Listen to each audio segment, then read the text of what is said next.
Hi friends, Krista here. Thanks for stopping by Books and Jams. It has been a while since I've done a work video, but here I am sitting at work. It is nap time for the little girl that I watch, and I decided it's a good day to get caught up on Netgalley. I have not been very good about checking if I've been reading Netgalley books or writing reviews, and so I just went through to see how many Netgalley books I could write reviews for today. But let me back up a little bit. Netgalley is a website where you can request to review early copies of books. I've been on Netgalley for a couple of years now. I think since about 2020 is my oldest book on there. And I have, I think, 114 books to give feedback on. So I am quite a bit behind on writing the reviews for books I've been approved for. I don't get approved for every single book I request. And I've been trying the last 6 months, 8 months, year or so to request much fewer number of books so that I can try to get my feedback ratio up. They recommend keeping your feedback ratio at 80% or above, and I currently am sitting at 48%. I think I got up to 49. I might have hit 50 at the end of the year. I can't remember now, by being very intentional and writing all of my reviews and getting that ratio up. I went through today and I have 7 books that I can write reviews for. 3 of them are actually DNFs. So we're going to see, I think a couple of them I read more than 100 pages, so I will go ahead and give my thoughts. One of them I barely started, but I'll put why I'm DNFing it and why I'm not giving a review for that one. 3 are DNF or did not finish books. And then 4, I've completed the book, and so I need to write the reviews for them. So we're going to see at the end how my feedback ratio is doing. Hopefully by getting rid of 7 books off of that list, that ratio will be up above 50%. My goal for 2026 is to get the ratio up to 60%. That's doable, very doable.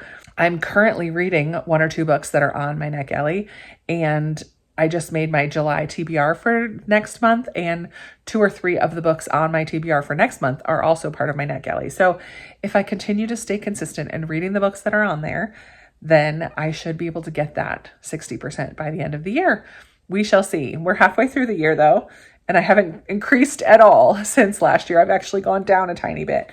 So we'll see where we go. But here are the books that I'm going to be talking about today. The 3 DNFs are The Book Swap by Tessa Bickers, Swept Away by Beth O'Leary, and The Nanny's Handbook to Magic and Managing Difficult Dukes by Amy Rose Bennett. So those are the first 3 I'm going to take care of, see if I can write any kind of a review or just my response to the beginning of it and why I chose to DNF. I don't know how that will affect my ratio, but we'll see. Okay, so for The Book Swap by Tessa Bickers, I didn't get far enough in there to have a lot of thoughts. I just knew that I didn't like the main characters or the story enough to want to continue. So that one I said I'm not giving feedback for, and do not finish is one of the options for a reason that you can give. So I clicked that. And it does ask for further details or information. And so I just said I only read about 10 or 15% of this and could tell I didn't like the writing style or the characters enough to want to continue. So I did that one already, and I checked it did not adjust my feedback ratio at all. Then I did write a review, a little mini review for The Nanny's Handbook to Magic and Managing Difficult Dukes, because I got 60% through that one. So I did just say that I stopped reading at 60%. At this point, we had met the main characters. I didn't like either one. The romance was starting to turn steamy, but it wasn't believable to me. I didn't care for the magic or the story that was being told, and I thought it was very slow-paced and boring. So I said I will not be recommending this book, nor will I be seeking out other works by this author. Yikes, that feels a little harsh. But I'm going to go ahead and submit that review. Let's see if it goes up yet. That's 2 books. Oh, it did, 49%. So it went up, even though one of them I didn't write a review for. And then the 3rd one that I just did already was Swept Away. I did write a review for this too. I don't know how far I got exactly. I put 20%. But for this one, I said I had high hopes because I've read other books by Beth O'Leary and really enjoyed them. The relationship in this book is based off of 2 annoying characters. They were very annoying, who have a one-night stand and then get stranded at sea on a houseboat they both think that they own. I found the 2 main characters annoying. Whoops, I said it twice. Oh well. And wish they could just sit and have a conversation. They were so irritating. I'll put irritating on the second one. I know I didn't get very far, but I was annoyed and bored already. See, I used annoyed again. So I got to change that one too. Quite irritating. They do want you to give honest reviews. So just because you got the book early and were approved to receive it doesn't mean that you have to like it or give it a 5-star review. They want you to give an honest review. So those are my honest reviews for the first 3 books. I am curious if my ratio went up even more. Let's see. No, still at 49, which makes sense. Okay, so now I have 4 reviews to write. I have a middle grade, a romance, another romance, and a historical fiction. So I will be back when I have written some reviews. Okay, 2 down, 2 to go. So let me share with you the 2 that I have written. I will start with the one that was not so great. Spring Fling by Annie England Noblin. Honestly, I couldn't remember this book at all. Then I went to Goodreads and saw that I only gave it 2 stars. So that makes sense that I can't remember it. So I refreshed my memory by reading through the description again and looking at a couple reviews just to remind myself what I thought about this one. So in my review on Netgalley, I say, Miley and Ben were friends as kids and both left their small town. Now, years later, they both return for different reasons and strike up a friendship turned romance.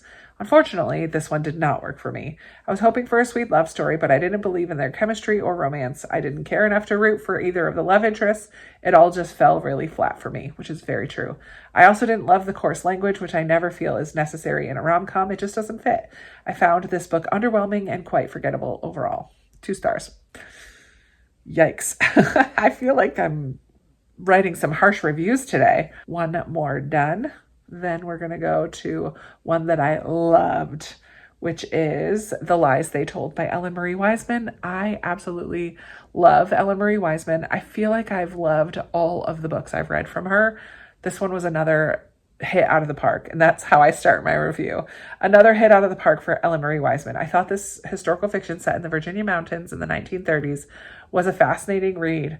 We follow Lena, an immigrant and unwed mother, as she arrives in the States, gets separated from other family members at Ellis Island, and ends up working for our other main character, Silas, a single dad in distant relation to Lena, who reluctantly agrees to take in Lena and her daughter. What follows is a captivating story of a small mountain community being bought to turn into a national park, and authorities wrongfully admitting people into insane asylums, taking children from their families. I couldn't turn pages fast enough. The story gripped me, infuriated me, and warmed my heart. It made me want to look more into the founding of some of our national parks. What a fantastic read. It was so good. There was so much in this book.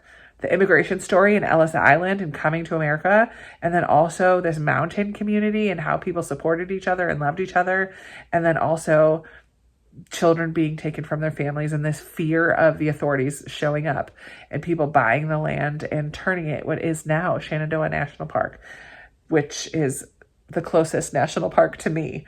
Well, maybe not the closest. I think Jamestown might be closer, but this one is pretty close.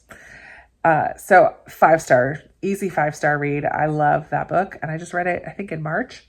So now those 2 have been written and recorded. Let's see if my feedback ratio is back up to 50. I'm hopeful. 50%. All right, I'm back up to 50, but I have 2 more to write. I wonder if that will put me to 51. We'll see. I'll be back in a second.